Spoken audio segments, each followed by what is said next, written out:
सलाम करता हूं। सभी मंच पर उपस्थित और हमारे श्रोतागण, उनको मैं नमस्कार करता हूं। बाबा का संविधान आने से पहले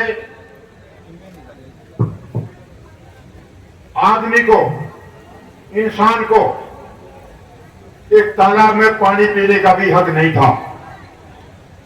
जिस तालाब में पशु पानी पीते थे, गोबर करते थे, पेशाब करते थे, वहां भी इंसान पानी नहीं पी सकता था। ये अधिकार किसने दिलाया? बाबा साहब। इंसान को जमीन पर थूकने का भी अधिकार नहीं था। देश समाज के लोगों को गले में हंडी डाल के रखनी पड़ती थी, क्योंकि वो जमीन पर थूक नहीं सकते थे। इसी प्रकार से जमीन पर पैरों के निशान भी नहीं कर सकते थे, इसके लिए झाड़ू बांध के रखना पड़ता था। इतनी बुरी हालत थी। तो ये सारा जो हमारा संताप था, ये बाबा साहब ने दूर किया। और उन्होंने क्या मंत्र दिया? 3 बात है ध्यान रखने की। पहली बात कि शिक्षित रहो, एजुकेटेड रहो। दूसरा, यूनाइटेड रहो, एक रहो। तीसरा, संघर्ष करो। और यदि संघर्ष नहीं किया तो याद रख लेना, ये लोग 20 साल में पढ़ के वहीं छोड़ देंगे आपको। और जाट भी से शामिल है। मैं जाट हूं और मैं सीआरपी से कमांडेंट रहा था। अभी 80 साल का हो गया हूं, तो मैं ये बता देता हूं, मेरा अनुभव है। और जाट आंदोलन चलाया था हमने।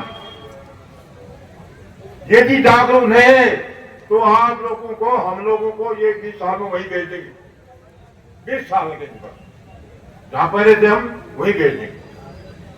और यदि आप सत्य अनुयायी हो, सत्य फॉलोवर हो बाबा साहब के, तो बाबा साहब ने क्या बोला था कि मैं हिंदू पैदा हूं, लेकिन हिंदू मरूंगा नहीं। और इसी बात से मैंने सीखा, ये सच्ची बात बोल रहा हूं, मैंने को वोट नहीं लेनी आप लोगों से।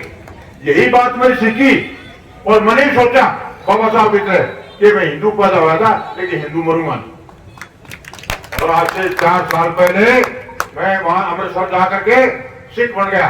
और सिख भी कौन सा? अमृतधारी।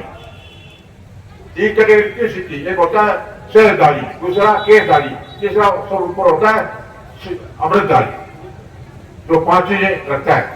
5 कतार बोलते हैं उसको। तो आज मैं क्या हूं? अमृतधारी सिख हूं और सिख ही बनूंगा। तो इसलिए आप जो पक्के फॉलोअर हो, तो ये जो 3 साल से जो वोट के घूम रहे हो नकली सोता हिंदू नाम का, मैं सबके सामने बोल रहा हूं यहाँ, हिंदू कोई धर्म नहीं है। हिंदू बिल्कुल भी धर्म नहीं है। 95 का सुप्रीम कोर्ट का जजमेंट है, ये हिंदू कोई धर्म नहीं है, ये एक जीने का तरीका है। इसमें बुरा मानने की बात नहीं कुछ भी, आपको मानो तो मानो, ये जजमेंट है सुप्रीम कोर्ट का। इसलिए यदि आप सच्चे हो फॉलोअर, तो आप हिंदू नहीं रहोगे। आप बौद्ध बनो या और कुछ भी बनो, लेकिन ये नकली ड्रामा बंद करो कि यहां करके तो आप लोगों को कहोगे हम बहुत वो है, बाबा साहब को ऐसे मानते हैं, ये मानते हैं, और फिर जाके मंदिर में घुस जाते हो। जिस मंदिर में तुमको घुसने नहीं दिया किसी। आप जैसी हालत हमारी राजस्थान में और सिंध में थी जाटों की, हम अलग नहीं है।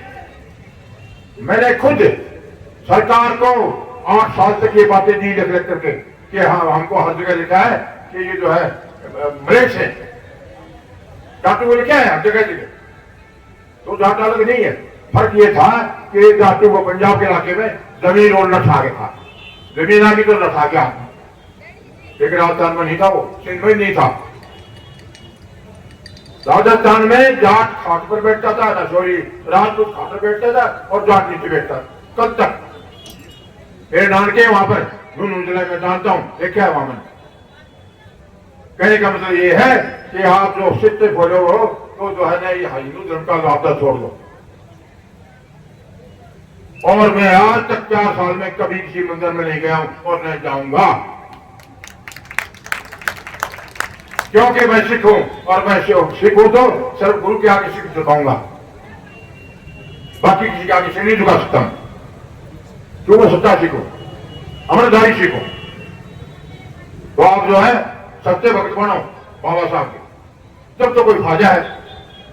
नहीं तो भाई साल में एक हो जाओ, चले जाओ, वो तो अपना ड्यूटी कर गए आपके लिए, इसमें कोई शक नहीं।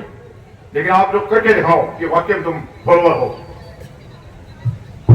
मैं सच्ची बात बोल रहा हूं। मैंने बाबा साहब से ये सिक्की बात के लिए चलते यहाँ आया हूं गांव से बोलने के लिए। मेरी बात मैंने यही बोला था, कोई भाषण नहीं देना, और मुझे उम्मीद है कि मेरी बात आप लोगों को समझ में आई है। शिक्षित रहो, क्योंकि काम पूरा नहीं हुआ है। गांव में भी आपको घोड़े पर नहीं, आपकी निकासी नहीं निकलने देते लोग, घोड़े नीचे उतार लेते हैं। 80 साल के बाद भी ये हालत है, और यदि आप सोगे जागरूक नहीं रहे तो ये दोबारा आपकी हमारी बहुत बुरी हालत कर देंगे। देख लेना, यदि गलती कर दी तो।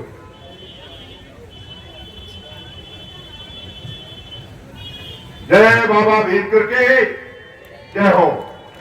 बस यही बोला था। बहुत बहुत धन्यवाद। आपने 2 मिनट का मेरा टाइम दिया। धन्यवाद दावा सिंह जी, आपने बहुत अच्छा मैसेज दिया है सबको।